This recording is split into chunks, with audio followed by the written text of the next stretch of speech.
আলুর দম করব। জিরে, ধনে, দারচিনি, লবঙ্গ, এলাচ, শুকনো লঙ্কা, জায়ফল আর জয়ত্রী সব একসঙ্গে গুঁড়ো করে নেব।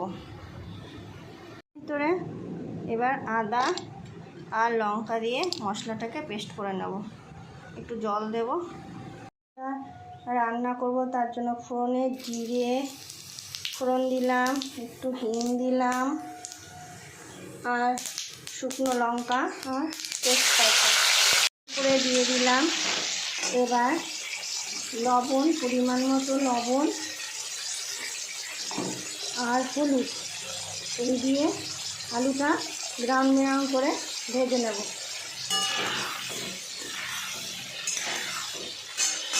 লঙ্কা গুঁড়ো ভালো করে মিশিয়ে নেব।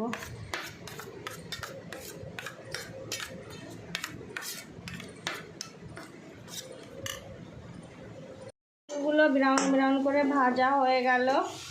এবার মশলাটা দিয়ে কষে নেব। মশলার পেস্টটা দিয়ে আলুগুলো ভালো করে কষে নিয়েছি। মশলা থেকে তেল বেরিয়ে এসছে। এবার এই শুকনো লঙ্কার গুঁড়ো মানে কাশ্মীরি লঙ্কার গুঁড়ো আর দই একসঙ্গে মিশিয়ে রেখেছিলাম, সেটা দিয়ে ভালো করে কষে নেব।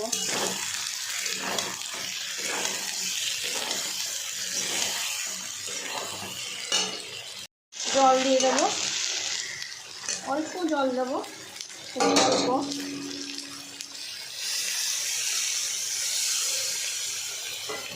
শুকনো শুকনো হবে, গা মাখানো। এই কাশ্মীরি আলুর দমটা নিরামিষ কাশ্মীরি আলুর দম। এটা লুচি পরোটা দিয়ে খেতে দারুণ লাগবে।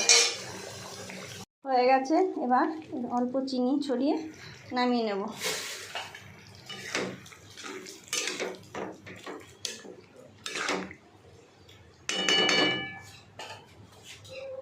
আলুর দম, এই নিরামিষ কাশ্মীরি আলুর দম যদি তোমাদের ভালো লেগে থাকে তাহলে লাইক করবে, কমেন্ট করবে আর শেয়ার করে দেবে।